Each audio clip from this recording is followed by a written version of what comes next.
I don't come to you with words. Right. I come to you with power, a demonstration of power. So the power comes from knowing. The power comes from knowing, having seen already. You can't do anything before it's time. And Germans have been asleep Forever. Like in forever. coma. Like coma. Yeah, yeah. Like a deep coma. Yeah. You love German essence. Yeah. And you want to see it, you want to have it manifested in the world. Yeah. That's exactly. So do I. So do I. I want it everywhere. Everywhere that is needed, I want it to go. That's where Satanism begins. Satanism is actively involved in destroying the soul, in destroying this human essence. What we know from the unofficial channels is that, yes, there is a cleaning, and there is a cleaning that is worldwide. And that has something to do with the satanic power grips. You know, but that's a cleaning up, and it seems like you're doing it, and so we can start from zero. We have to. That's possible, but we're not going to be a factor for about a decade. Not for the rebuild. No. We will do the rebuild. Yeah, we won't care one whit what you're doing over the next few years. You have the sensitivity to understand that the tone is already changing in Germany. Oh yeah, yeah. But nobody knows why it's, but it is changing. Yeah. Well, I would say you're tapping into a power because you have a connection to it, but it's not your power. Oh, it's no, the power of destiny. Oh, I know that. Yeah, okay. I know that, but it's been given to me. You have access to it. I have access to it. Temptation has many faces to it. You know this. I know. It has many faces. Yeah. Okay, all of them are false, but they don't look false. I sense that no one is asking you the questions that are tapping into your message, because your message is not about, you know, explaining people how the world functions. Your message is go inside, go into the essence and reconnect.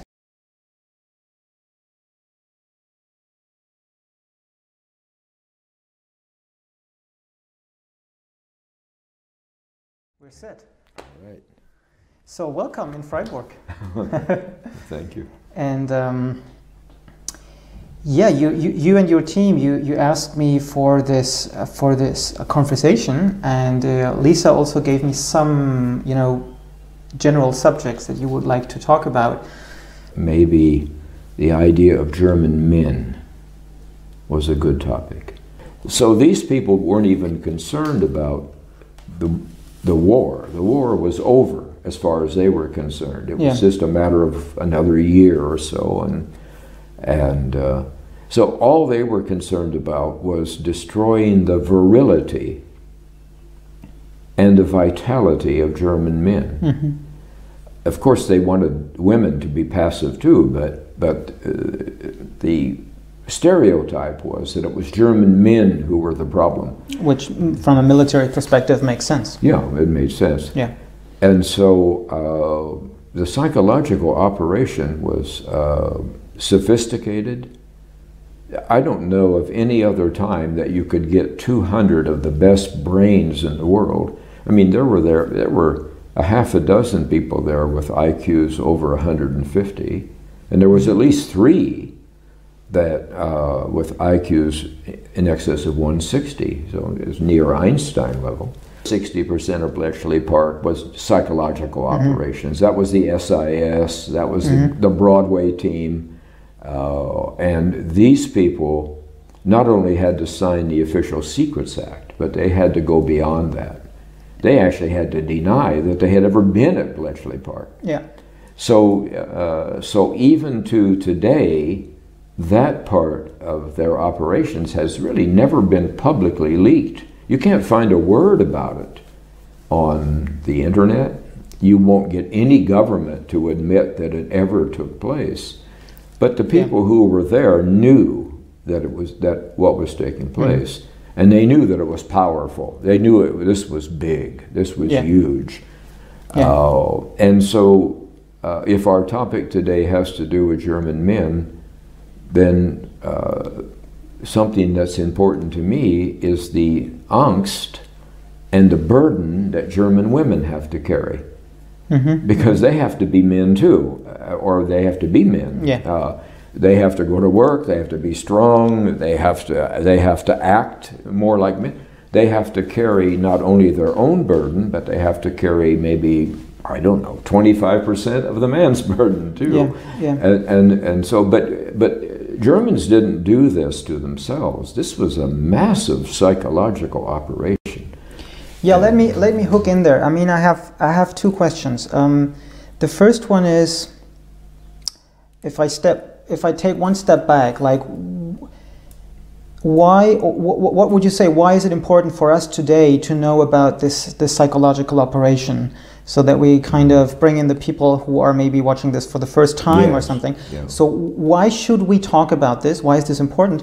And then I would like to also hook into this theory that it's not the Germans' fault, because that's one perspective. That's a maybe more political perspective, but there is also a psychological perspective, and I personally have the standpoint that we do have committed a fault.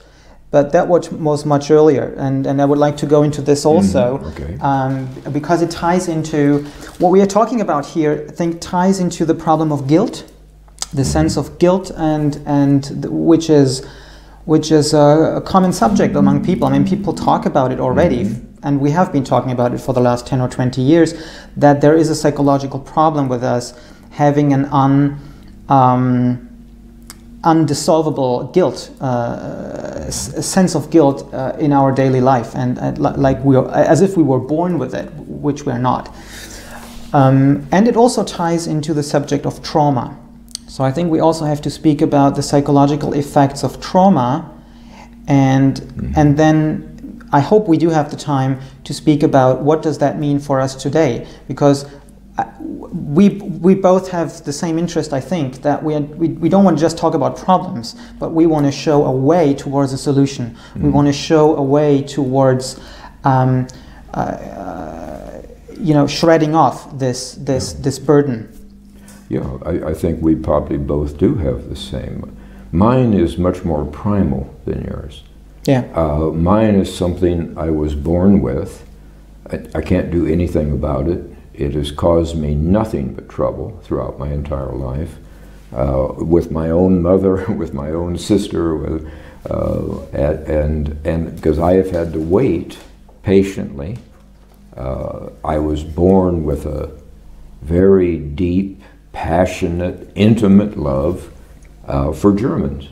But something in you seems to recognize something like there's a deep connection between you and this thing that maybe we can call it German spirit, because you seem to recognize it in music, in language, in history. Yes. Yeah, and I also recognize it in people. Yeah. You know, and that's what my sister was talking about. She said, you have this weird thing about you that you can see through people, and so it's best to give you, in American English, a wide berth. You know, give you a wide berth, stay away from you. You know, and so, but that wasn't for this little town, and it wasn't for my sister, or to make her mad, or to chase her friends away, or to make my mother be worried. You know, of course not. It was for another time and another place, and it was for Germany, and it was for a time when Germans were ready for what I had. I mean, I've had to be so patient, because you can't do anything before it's time. And Germans have been asleep, and Bletchley Park helped them fall asleep. Yeah, but they've been asleep for a long time. Yeah. And you know, there were times that I had to wonder whether they would ever wake up. I mean, I had to wonder whether Bletchley Park had put them into a dream sleep. Forever, like in forever. Coma, like coma. Yeah, like a deep coma. And so. Well, in a way, they did. Yeah. Yeah, in a way they did. But you know, brainwashing is very effective. It's not so much in the Deutsche Geiste or the Deutsche Herz. It's in the Deutsche Seele that where my connection is. I totally agree. And I think that it's in the Deutsche Seele at the most primal level, because if you would ask me, where did you come from? I would say I came out of the mist. Yeah.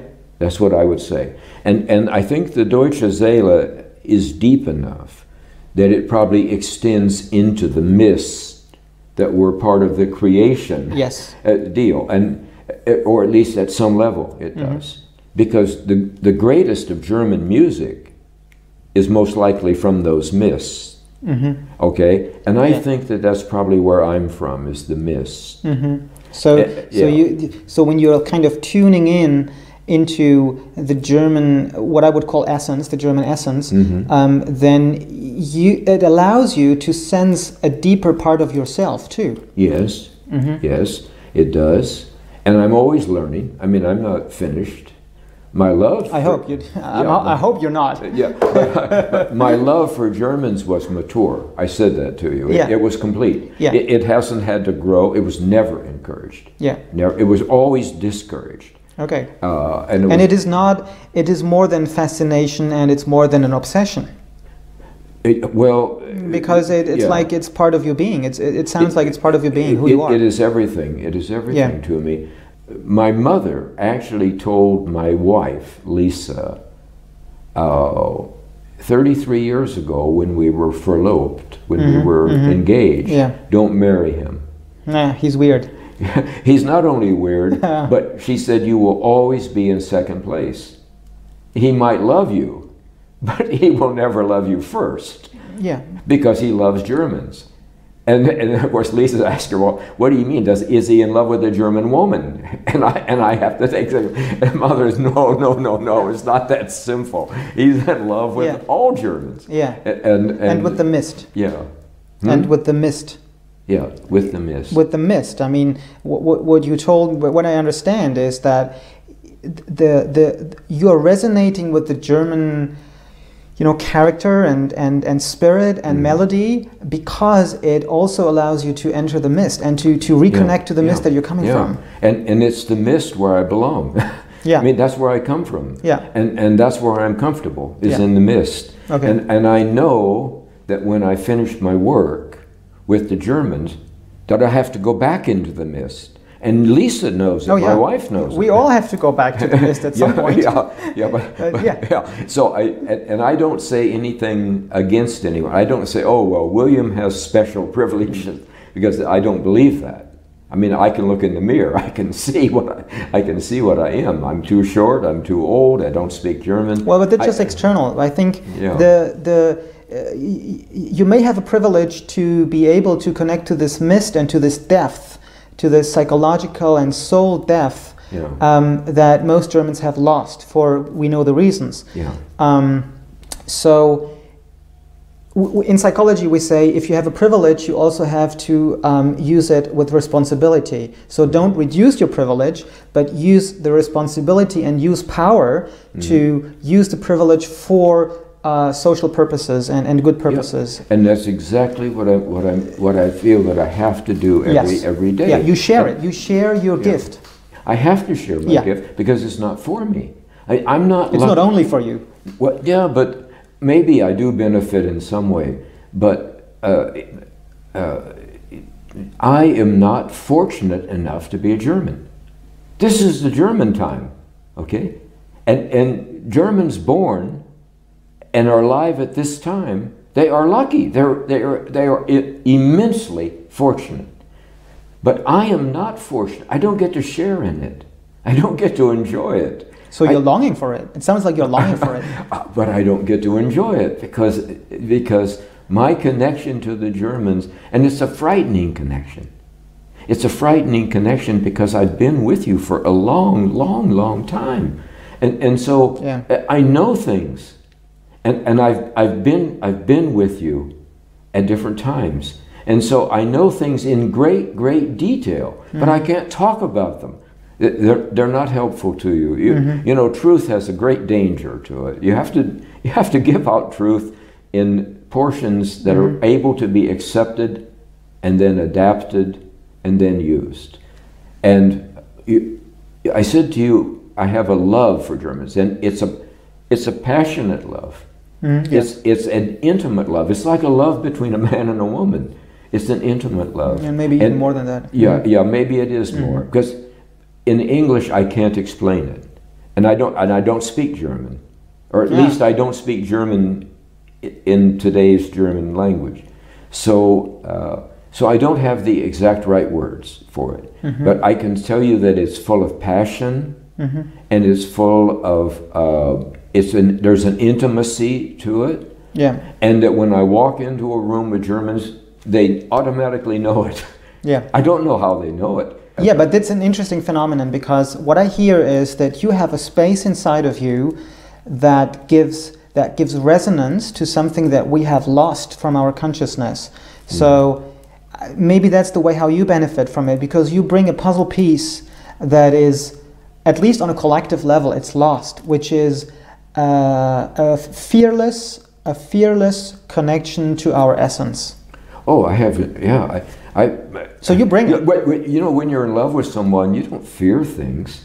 But yeah, you just said that it's a frightening connection. You said it's a frightening connection because I know things that I shouldn't know, and so I have to every day guard my words.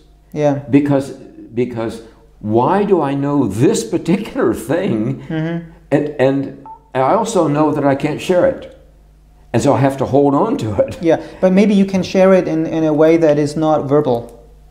You share it by your presence. You share it by keeping the inner consciousness space of saying, I know, but I don't have to say. I mean, that's a problem for each of us who knows more than others can sustain. So, and as a psychologist, I have the same issue. I mean, I see people every day. So I see when they come in 5 minutes, I see much more than I could ever tell them. But the work is, and the path is, to learn to communicate on different layers so that the person can take it in sip by sip. Yeah. And I think that's what you're doing. You're kind of coming here, and that's also a question of mine, but my sense is that you're coming here also with a therapeutic role. You're coming like, for me, you're like a mixture of a prophet, a herald, a lover, and a therapist, and we don't know yet what you're what you're going to do. And I don't know what it is. No, but you're following your path. Yeah, I have no name for it. People ask me, well, aren't you? Somebody said, aren't you Wilhelm the First, or aren't you this, or aren't you that, or aren't you and I cannot answer. Okay. I cannot answer the question because I don't have a name for it. But the second thing that's frightening, and this also doesn't benefit me, but I was at the Lagerfeuer. Of course, we were way out in the woods somewhere, and there were maybe 40 people there today, and so at the end, someone asked me a question, and I couldn't find an answer that would be that would allow me to avoid. So I had to answer directly, and I said, I don't come to you with words. Right. I come to you with power, a demonstration of power. Okay? So I don't come with you with a hope that something's going to change. No. Because I've already seen the change. And so I know the change. So the power comes from knowing. The power comes from knowing, having seen already. And so that was what happened in 1988 in July. It was 3rd, 4th, 5th, whatever the date was. And I said, look, okay, wow. Yeah, and I said, this is very important. I said, I have to share something with him about the future, and he needs to know it. And then there was a long hesitation, and the next voice I heard was von Weizsäcker. And he said, you know, he introduced himself with his last name, and he said, I have a few minutes. What do you want to tell me? And I thought, oh my God, I got von Weizsäcker, you know. And so I told him, I said, I'll do this very quickly. And this is important to today because I don't say anything different today. What I said to him was, I said, the wall is coming down in about 18 months. The wall is coming down, and it'll be gone. And I said, then Berlin will be the capital city again, and then the Germanys will be reunified, and the Soviet Union can't survive. The Soviet Union will collapse. And I said, all this is nothing but an open door, a door swinging open to a time in the future, maybe 3 decades. I don't know exactly how much, but maybe 3 decades when Germany will be strong, be forced. And I said the words kicking and screaming in English. kicking and screaming. I don't know if he understood what that For the time in 30 in 3 decades. Years. In 3 decades. That Germany would be forced to be strong and get out into the world and take responsibility, but they would do it very, very reluctantly. It's like you're like dragging a donkey, along, 6 inches at a time, and so he listened very patiently, and I think he understood most of it. I don't think he got to kicking and screaming because I didn't know how to say that, But so I said, even though the first part seemed shocking, I said I've already seen it, so I'm not guessing. I'm not guessing. But I said, it's the second part that's important. The first part is 10%. The second part is 90%. Okay? And so you need to prepare for what's going to happen. Okay? And I think vorbereitet is, he was very patient, and then he said, William, we will wait and see. So that was it. We will wait and see. And he said it in German. I think it was, I don't know what he said. Worte nun gesehen, something like that. Wir werden sehen. And so that was the end of that. And then an hour later, I called Gräfin Dönhoff, and she answered the phone. One rang, ding, and hello, Dönhoff, and she answered the phone. So I shared exactly the same words with her, deals. And she said, William, I have to tell you that what you're saying could not happen in 100 years. That's what she said to me. This could not happen in 100 years. And she said, we also don't want it to happen. We don't want this. There's nobody in the West who wants the responsibility of the East, and the people in the East don't want the lifestyle of the West. She said, you're an American, you don't know anything about us. And she said, so I think you should leave this alone. Because it doesn't sound, it's not what anybody wants, okay? And she said, also, you're talking about a time in the future that we have to be strong and go out in the world. She said, this sounds too much like the past to me. That's what she said to me. Good. That's an important issue here. And she said, I don't like what I'm hearing. That's the point. I don't like what I'm hearing. That's the point. And she said so. And then I shared with Tromsdorf, who was a famous professor, and Hildebrand, who was a famous professor. But they were like, they were academics, and they said, okay. Why are you telling us this? We don't care. It doesn't matter to us. And so then, but I told Dönhoff the same thing. All that's important is a time, maybe 3 decades or so in the future. Then my wife and I came back in 93, I think we came back, and Dönhoff got a hold of me. And somehow she got a hold of me. And she was wütend. She was angry She was angry. And she said, William, I have been wanting to talk to you. She said, how did you know the date? Okay. What kind of spy are you? She said, she wanted to know what organization that I work for. She said, how did you know? As if an organization would have known the date. Are you with me? I mean, it could have been possible. It could have been possible. But that was not your vein. She said, I want to know how you knew the date. And I said, Gräfin Dönhoff, because I could tell she was angry. Her voice was tense. I said, Gräfin Dönhoff, chill out here, cool down a little bit. I said, did I give you a date? She said, yes, you did. I wrote it on my calendar, and it's still on my calendar. You gave me November 9th of 1989. And I said, I didn't mean to give you a date. If I gave you the date, I didn't mean to give you the date, okay? I mean, it wasn't my intention to give you the date, okay? Right, so, but something in you knew.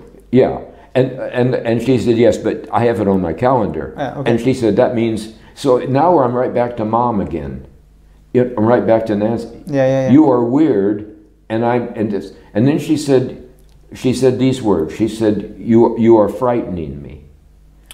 Because you're out of their box. You're out of their mind. They don't have a drawer to put you in. She said, you are frightening me. And she said also, if you were right about the date, and you were, she wanted to make sure that I was pinned, that I couldn't say, oh, I don't remember giving you the date. If you were right about the date, she said, and you were, then you were right about the end.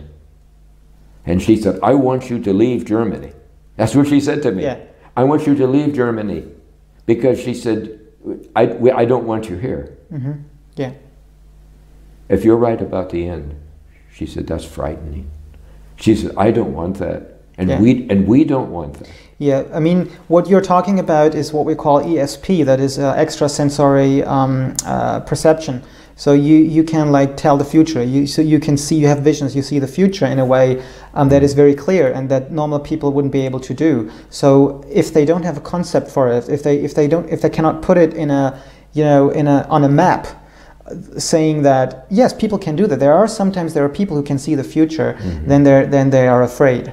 I think it has changed in our times because there is more out there. People are more interested in like new age psychology and all this stuff. So they have heard about this and they can take it in more easily. But certainly, I mean, as you know, certainly not the people in power. Because the people in power, they are more of the sick side. They're more on the sick side, on the pathological side of being more disrupted from their own senses and their own bodies and their own essence.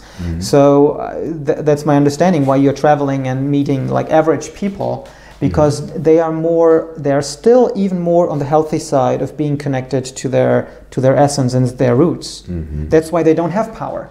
Because if they had power, they would only get into the power realm if they didn't have the connection. Yeah. So that's the split that we are living in. So either you are in power or you are connected to the mist. Yeah.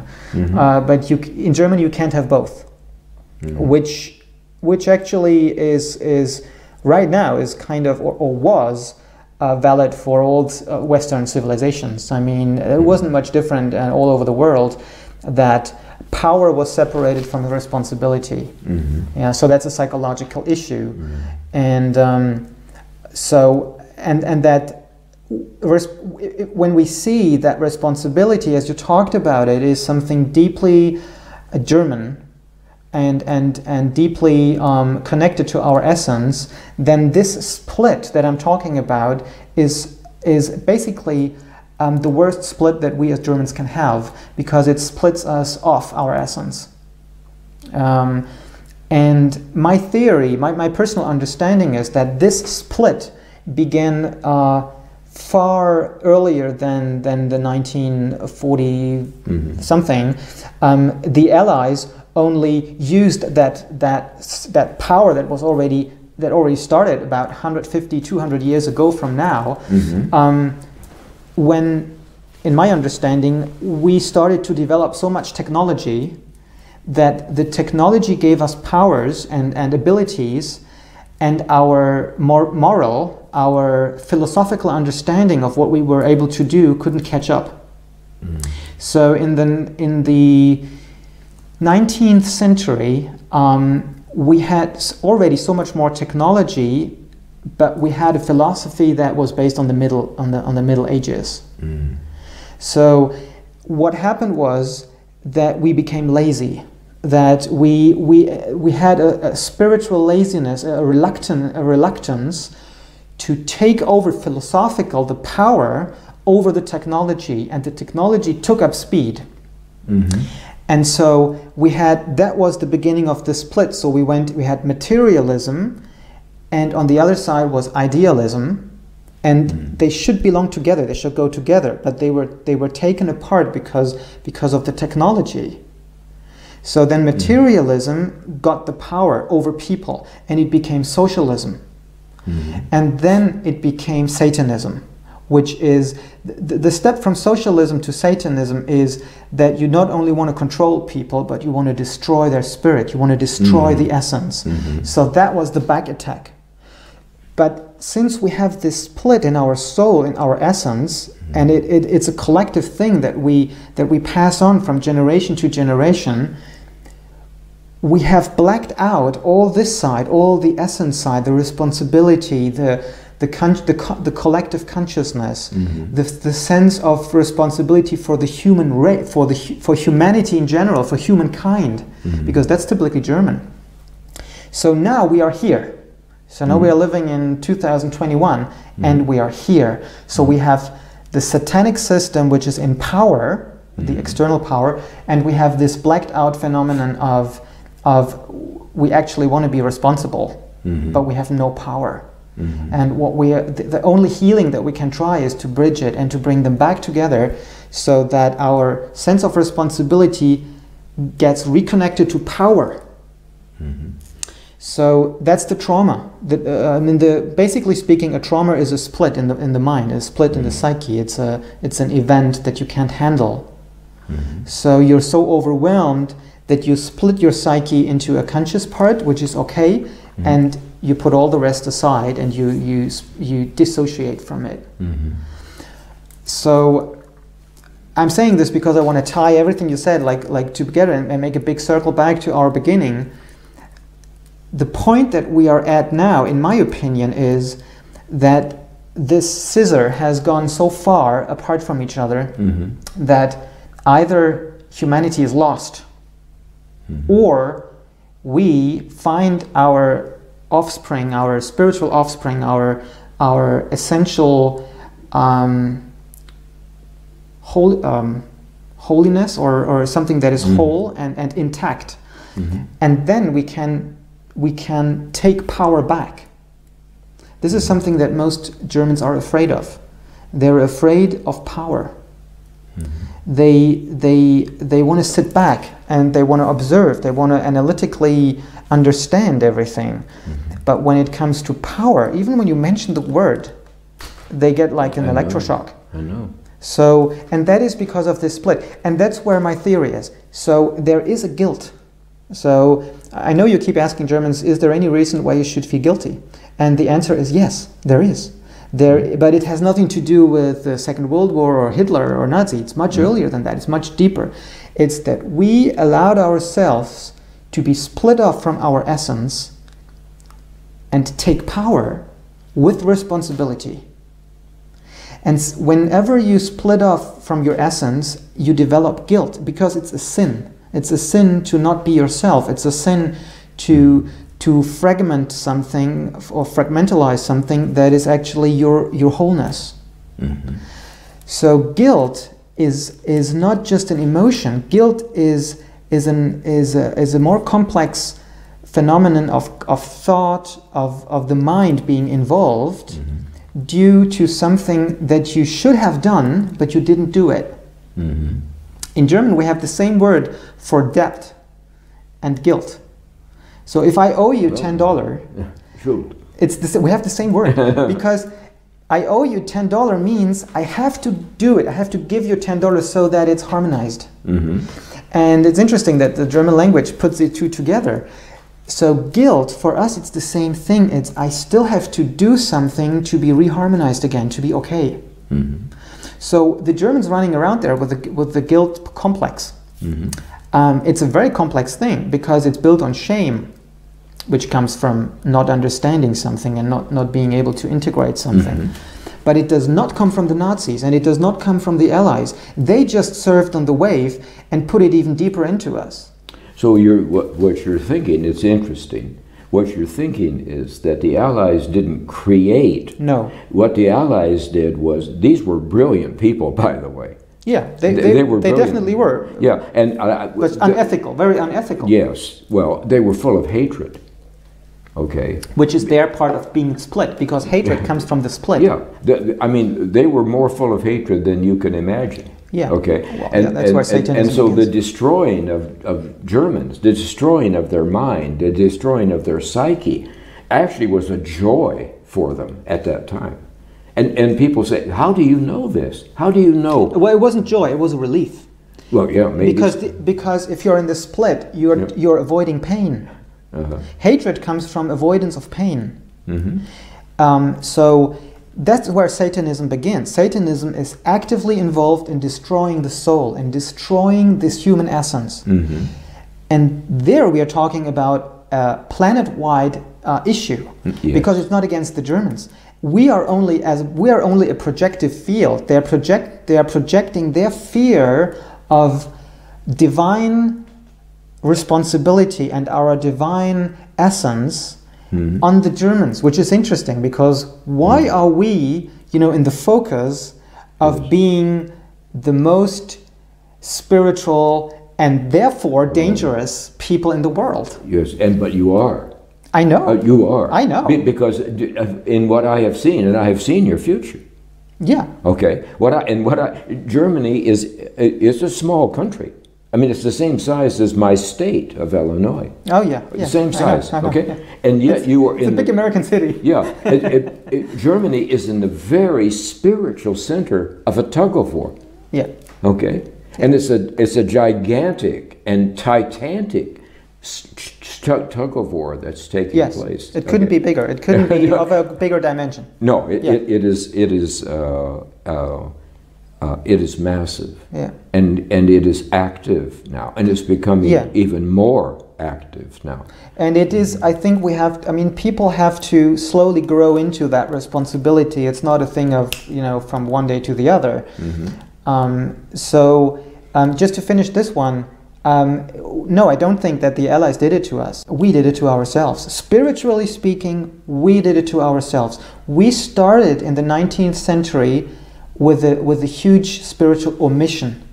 We avoided taking responsibility for very complex reasons, and it probably had to be that way, so that we grow into feeling the pain once and forever, that if you don't take responsibility, this is the biggest sin against your essence for us as Germans that we could possibly commit. So we have to feel that pain. So the first thing that comes now is dealing with the pain about what we did spiritually to ourselves. The Allies, with all the technology, they were created by us. The Germans created the technology and the knowledge and, not just the nuclear bombs. I mean, everything, the communication systems, everything came from the German mind. We were the ones who had the technology, and we should have had the philosophy, but we left this part away because we were lazy. We were like youngsters, and we were so hypnotized by technology. I mean, look out on the street. Everyone is going like this with his smartphone. We are totally hypnotized with technology, and that blocks our essence. It blocks our soul. So if we want to come back to this original offspring, to this original point of us, we have to accept power. We have to accept that we are hugely powerful. We created our own enemies, not on purpose. We didn't know what we were doing. We were just like children. I mean, I think that the Germans are, as a people, we are where puberty begins. We are now in puberty. Like everything is chaotic. The storm that you're talking about, that's puberty. That's like either you become adult or you die. And don't commit suicide, please. So it's going up and down. But our last 200 or 300 years were growing slowly into puberty, and we did huge mistakes. And now is the time to become grown-ups, spiritually speaking. So therefore, I have problems agreeing to the idea that the Allies had so much power on us, because my question would be, where does that power come from? Where did the Allies take their power from? And if we go back in time, the answer is from the Germans, because we gave it to you. We sat back and said, oh, we are so romantic, we just have ideals, and we have ideas, and we just sit here in our gardens, and we just want to be, we just want to withdraw from the world, from the real world. And that's when the Anglo-Saxons took over. The Americans, the British people, and then and later than others. And that developed into the collective control system that we have now, which is basically a technocratic a control system against our soul, against our psyche. We created this. This drama that we are seeing now, this is happening on the world stage, is only a reflection of a spiritual and psychological drama that we created about, I think 150 years ago, but I'm not an historian, so I couldn't precisely say. So there I go along with what you are saying, because I can see the future in different ways. I don't see pictures, but I know things. So if someone asks me, like, how would it look like in 10 or 20 years, I do have a sense of knowing what it would be like, so I have no fear. For me, there is even no question, and there's no hurry either. I don't even feel obliged to wake people up or to shake them if they don't want to be shaken. It's just like it will happen anyway. It's a collective wave, and if you don't go with it, you will die. You will not be in this new world. In my sense, Germans will sleep longer than others. They don't mind. They will be the last to wake up. Yeah. But once they wake up, I know. It will be powerful. I know. What I have seen is amazing. Yeah. It's I tell every group the first words that I say to them, which usually takes me a while because I need to collect myself once everything is settled. But yeah. I always I say to them, I love you,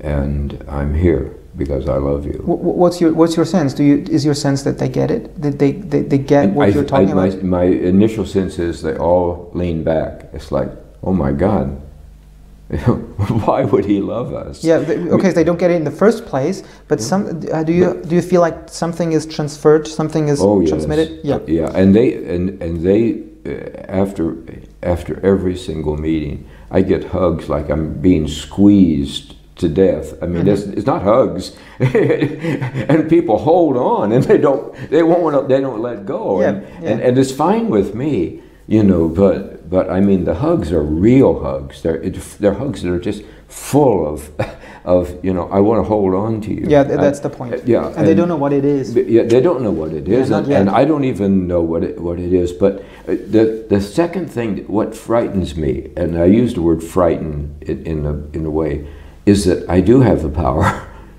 and I don't ever want to betray or hurt a German.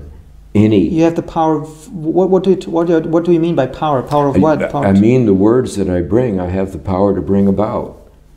I have the power to make them happen, and it's a demonstration of power, and it seems that the people know that. Well, I would say you're tapping into a power because you have a connection to it, but it's not your power. Oh, it's no, the power I know. of destiny. Oh, I know that. Yeah, okay. I know that, but it's been given to me. You have access to it. I have access to it, and by the way, I am a human being. I've been given gifts, but I don't believe they are for me, and I don't know that I've been. No, the sharing is for you. Yeah. The gift is not for you, but sharing the gift is for you. Yeah. Well, okay, fine. So maybe there is something that should make you happy. Yeah. Okay. Maybe, but it does bother me that I know things, and it bothers me that I have the power that they need. What they need, I have. But I can't give it to them yet. That's a technical thing. It's like we have the same problem as psychotherapists. As a therapist, I sense people need a certain competence or a certain power or resource that I have. How do I instill it into them? How do I pass it on? And that's a technical question. That's craftsmanship. That's something you could learn. I mean, we don't look at your age. I mean, this is something you're doing this tour. So you're learning also something. You're learning to bring this transpersonal thing. It's a transpersonal thing. You're bringing this transpersonal thing to personal people. And you will make it personal because they meet William. But you make them connect through William to the source, to this huge thing. And then at some point you can step away and then the connection is there. Yeah, and almost every group. Now, the first 38 days I had 81 meetings. The first 38, I had 81 meetings, and some of them were 50 or 60 or 70. Most of them were 20 or something like that. But in most meetings, I ended it by saying, once you're on your feet, once I see that you're standing up, you can stay auf, alles Deutsch. You can, as a German. Yeah.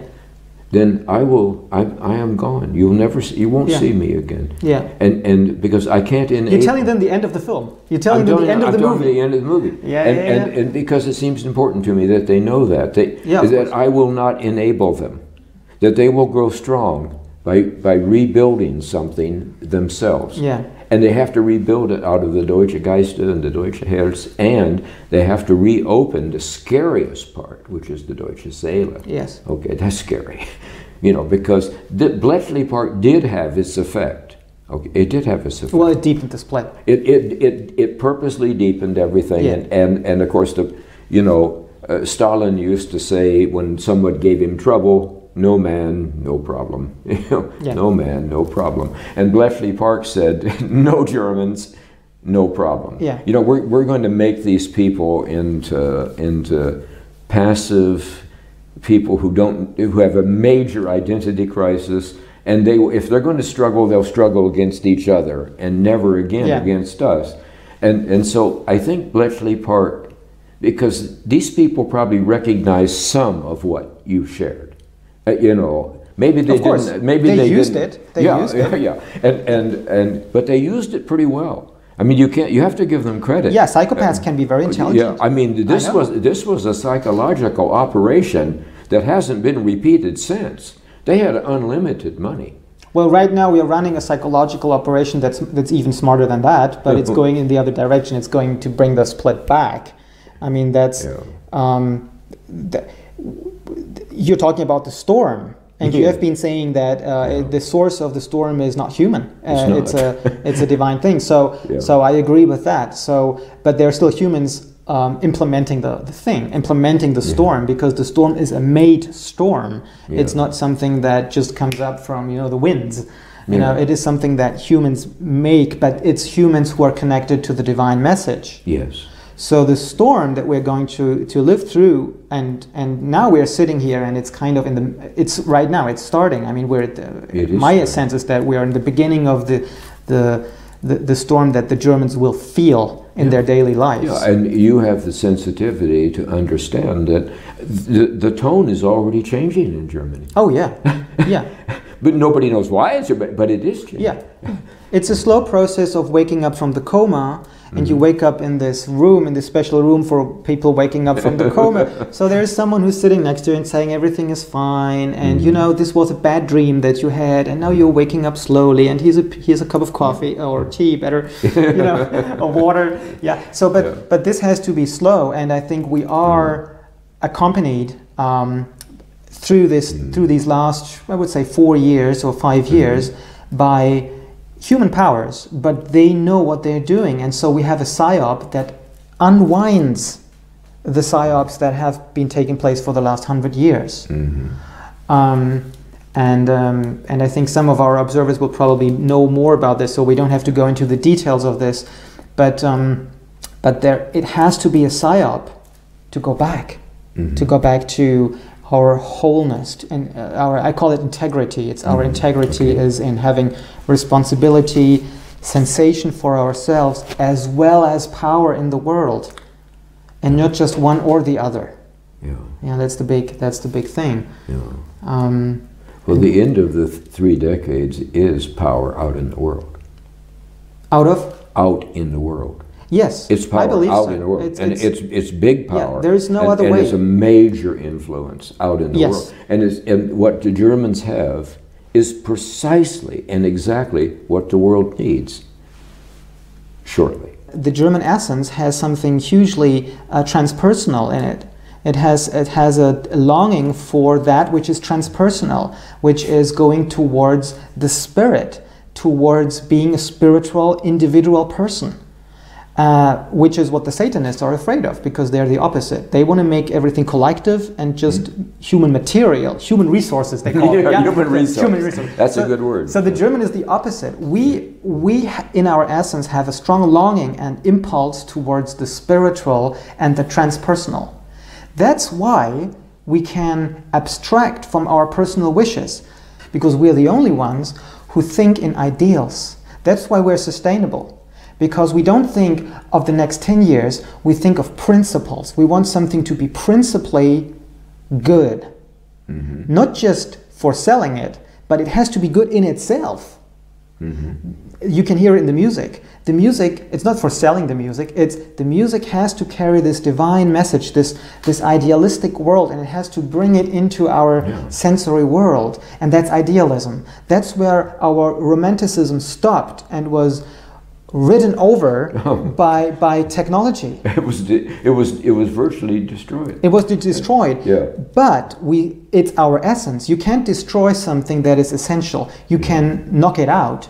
You can traumatize it, you can put it into coma, but it's still there. Connecting the power of the world here and now with the highest ideals that you could possibly have, and then bring these two together. And I think the only nation or folks or people that has this longing to do so is the Germans. Yeah. And so here's this whole world of people out there. And now America's withdrawing. We have no choice but to withdraw because we're in a cycle. We're entering a cycle now. Yeah, I know. Okay? And that cycle will last a decade. But I hope you clean up before you're leaving. Oh, I'm afraid we don't have time for that. Okay? Well, I mean, currently, it's not officially known, but I mean, what we know from the unofficial channels is that, yes, there is a cleaning, and there is a cleaning that is worldwide. And that has something to do with the satanic power grips. Yeah. But that's a cleaning up, and it seems like you're doing it, and so we can start from zero. We have to. That's possible, but we're not going to be a factor for about a decade. Not for the rebuild. No. We will do the rebuild. Yeah, we won't care one whit what you're doing over the next few years. Well, you will be curious looking. You'll be looking at, wow, it's Germany. As long as you don't make us an enemy of some kind, we're going to leave you alone during the rebuild. It's going to be up to Germans. The enemy of the German, the real enemy of the Germans is the Germans. I know that. I just got through saying that. And I'm not saying that to make you feel like that. I'm not trying to trump you, because I agree with you entirely. Yeah. Either we or something or someone at some time with Bletchley Park doing its part, we have made, the German is your own worst enemy. You have to, well, now actually you guys, you have to do the job. I mean, your military has to clean out the Satanism, and so do the Russians, because we have no military left, really.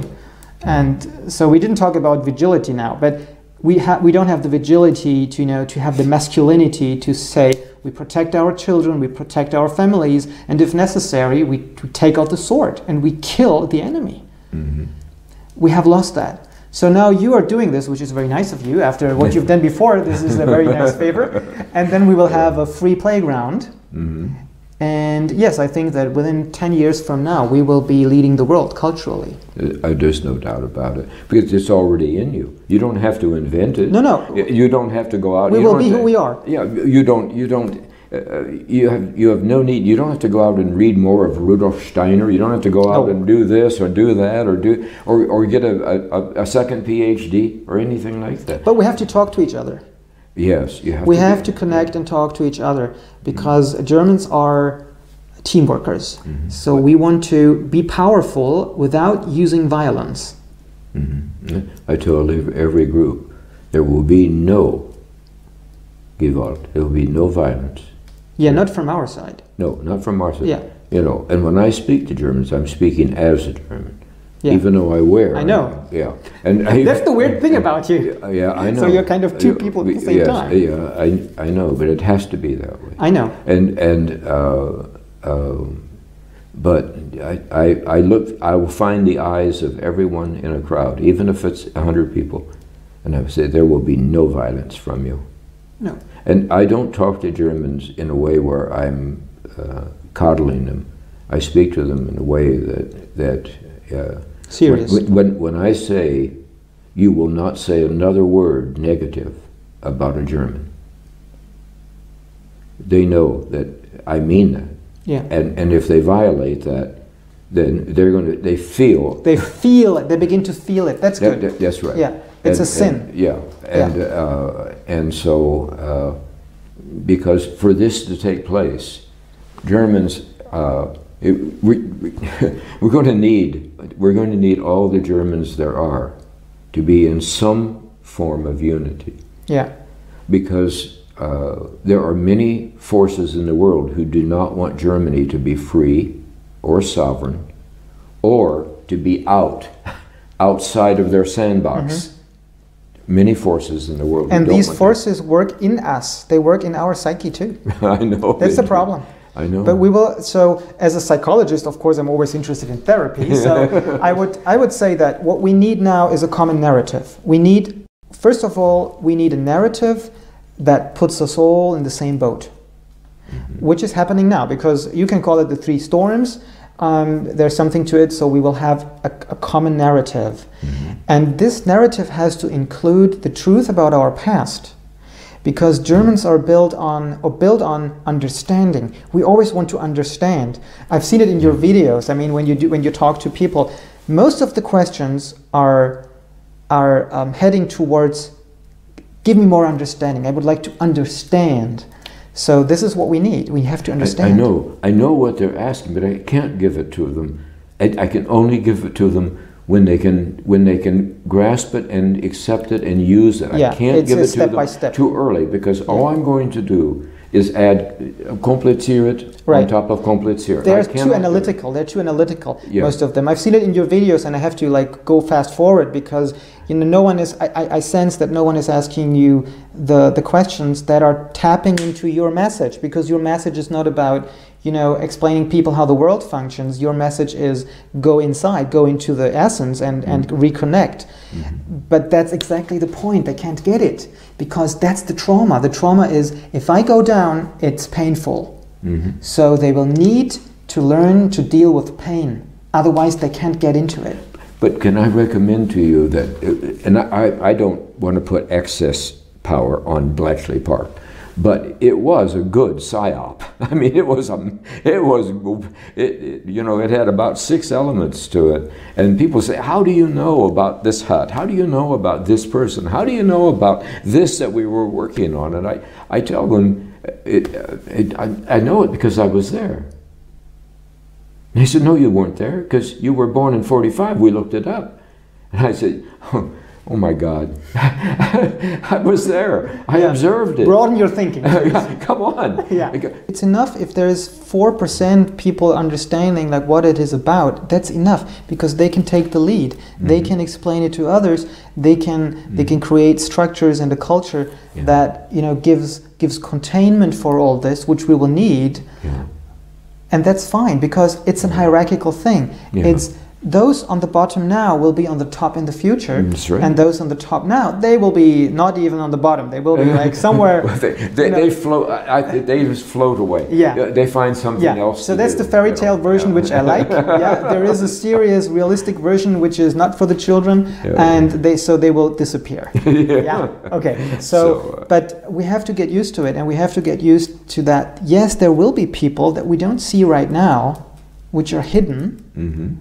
With a sound mind and with a sound understanding, and when the time is up, they will stand up and they will take the lead. It's very simple. Because it will be German. It will be like the German way to do it. It's exactly the German way to do it. And a matter of fact, as I see it, and the way I've seen it, it's magnificent in its perfection. Because it allows Germans to grow into being German again. And it's a natural process. It's organic. It's organic. It has its own momentum. It grows, it grows by exponential numbers. Even if, that's true. You love German essence. And you want to see it. You want to have it manifested in the world. That's exactly. So do I. I want it everywhere. Everywhere that is needed, I want it to go. Now, the one thing I can't talk about, is what happens when you have 8 million Germans out in the world where they belong, and they're being German. They're building things. They're creating things. They're creating things that actually work, and they're sustainable things. And all of a sudden, they're appreciated. Okay, but they're appreciated by the people who need them, but they're hated by the people who used to control those who had the needs. So nobody has asked me the key question, William, how do we protect ourselves when we're all over the world and there are people there who hate us because they're jealous of us and because we are taking their place in that society, and what we're doing works and what they did didn't work, and so now you're back into a satanic, because I mean Satan has part of that hatred comes from the fact that that God does something better, and Satan couldn't figure it quite out, and so now there's a bitterness. there's a bitterness. It's not an anger; it's a bitterness, and so nobody has asked me the right questions yet. Yeah, because they can't think that far yet. They are still stuck where they are now. Yeah. And it's an important question. It will come up. It will come up when people start to try to go out and say, okay, what are we going to do with the jealous people and the hatred against us? Yeah. And the simple answer is, you have to feel Satan inside of you and be aware of it and turn it into a force of light. Mm-hmm. That's the only way. So as long as you think that Satan is out there, if you think that the hatred is only out there, mm-hmm. you will have to surrender. It will be stronger. But when we start as Germans to see that this is a force, like the German Michael, actually is the Michael. You know, that's a good word. Saint Michael. That's a good word. It's not Michael. It's Michael. It's the angel, the archangel Michael, mm-hmm. and Michael fights the dragon. Mm-hmm. But the old story is he doesn't kill the dragon, as far as I know. He puts it on a leash. So we have to put Satan, the dragon, the instinct, you know, the deep forces, the dark destructive forces onto a leash. Mm-hmm. Not looking away from it, not saying, oh, we don't want to have to do with it. No, we have to take control of them. Because what Satan is actually a power, and we can use that power for good. You're kind of anti-vaccinating people. You're injecting something into Germans so that their coma and their sleep gets away and they wake up. Yes. So you're the anti-vaccinating a messenger, actually, and it works. It seems to work. I love that. Well, it will work as long as I can have that quiet time every single day to make sure that I'm nowhere near it. As long as I have a time every single day to make sure that my ego is nowhere near it. Your ego. Mm-hmm. Is nowhere near it. Because I'm telling you, temptation has many, many faces to it. You know this. I know. It has many faces. Yeah. Okay, all of them are false, but they don't look false. Some of them can look quite attractive. Yeah, and seductive. At times. Yeah. But truth has a face, but deception has many, many mm-hmm. faces mm-hmm. To it. And ego is the worst kind of deception because it actually can fool you into thinking you're doing something wonderful when you're really doing something that has an end that is not wonderful at all. Yeah. And so I think if I'm close enough to someone, I will say, if my love remains absolutely pure and childlike, then I will know all that I need to know to help you to get on your feet. Makes sense. Okay? Yeah. But the moment that I get off base 1 degree left or mm-hmm. right, because I can see that I can take advantage of something, mm-hmm. okay? Mm-hmm. Now I'm completely lost. I will lose the power that I have, and I will lose the insight that I have. And that means I'll start making mistakes. Little mistakes at first and bigger mistakes but later. then they deviate. Because the deviation starts to increase. Yes. And then if I lose it, I let it off the leash. Mm-hmm. I let the reins go loose. Mm-hmm. Okay. Now how do I know that I can reach down and find it again? I don't know that. Yeah, but at least you know how to tune into this 100% thing. Yeah. By remaining true to your principles. Yes. And it's childlike. It's very, very childlike. Yeah, I can see that, and that's probably the only way, because otherwise it wouldn't function anymore. It wouldn't, and then I'm totally lost. Now I go from someone who can love and help. I go to someone who's dangerous. Yeah. Okay, and I don't want that, because right now what would destroy me entirely is to betray a German. To be what? Betray. Oh. What is it? Verraten. Verraten. Yeah, verraten. Yeah, to betray. Yeah. Mm-hmm. If I thought that I could betray a German, I would be absolutely crushed. Yeah, you would betray yourself in a way. I would have no value of any kind to me or to anything. And so I have to be very, very careful with that all the time. And I have to be very careful to use the power I've been given only in the perfect sense of timing. And only for them. Mm-hmm. You know, because Germans today are so lost. Yeah. They're so lost. Yeah. that like the sheep in the New Testament that is far away from the herd. Yeah, and so you have to be very tender with them. Yeah, I know. Very, very gentle with them today. Yeah. And so that is a huge responsibility. Yeah. It is a huge one, and so. But it seems to, according to what you're saying, it seems to work. So you're putting these little grains into meetings and people, and even though they might not realize it, the real thing is your attitude, is your connection to the mist, to the deeper truth. And the good thing is it goes so far beyond their mind, they can't put it off. You know, they have no defense mechanism against it. Mm-hmm. So you can go underneath their radar by just being who you are. Mm-hmm. That's wonderful. I mean, I don't know of any person who could do that. So you have a very unique job to do here. You are sneaking into a field that is not even really observed. I mean, you're not even on any public stage on a bigger level, but you're sneaking in through the back door, and you are putting these anti-vaccination things into people so that we can reconnect to our soul, because you did it already. You are connected to the German soul, and it's a big question mark, because we wonder, what is this American guy who reconnects to the German soul? I mean, when he's not German. Mm-hmm. But it doesn't matter, because that's the puzzle piece that you are bringing. It's like a patch, you know. You're bringing the needed patch.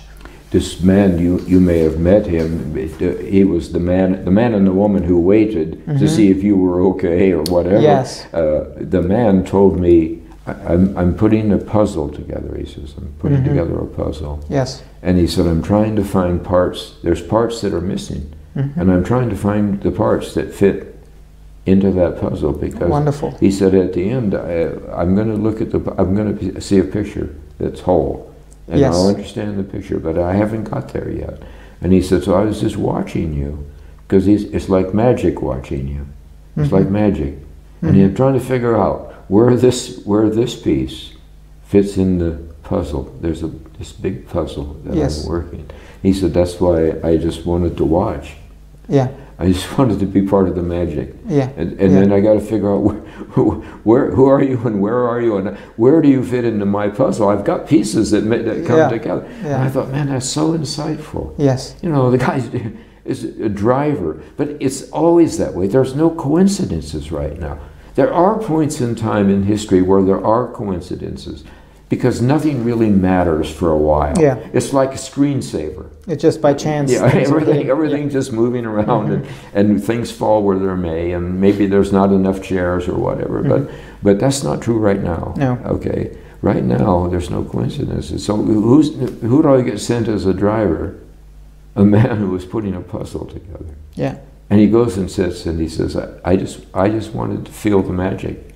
I wanted to feel the magic. I heard about it, but I wanted to feel it. That's why I couldn't speak. I didn't want to ask any questions. Yeah, I didn't want to interrupt. That's not the level on. Yeah, and the whole bit. But I mean, you know, so I realize every single day that things are happening around me. You know, that are people would say it's really weird that things happen, but my energy force is colliding with other forces at times, and things are happening that. Yeah, but that's always the case when you take initiative. That's always. Yeah. You get resistance, but it seems like you're pretty much on track. Yeah, like you're doing what the cosmos wants you to do. And I'm okay right now. And yeah. I'm okay right now. Yeah. I'm in a groove right now, and it's a wonderful groove. And it's a new thing for you, right? You have what you're doing now. You have never done before, as I understood.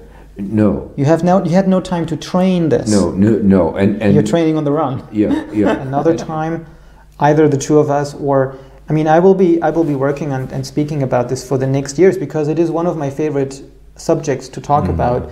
So I don't think anything's lost here, and we had a good. I think we had a good how do you say, bow, like yeah, well, it was it had a nice flow to it, right? And I think now is a wonderful time to. So it's round. Yeah. So thank you very much. Thank you, sir. And we will hurry. We will hurry to be. Okay, off we go. Not too late.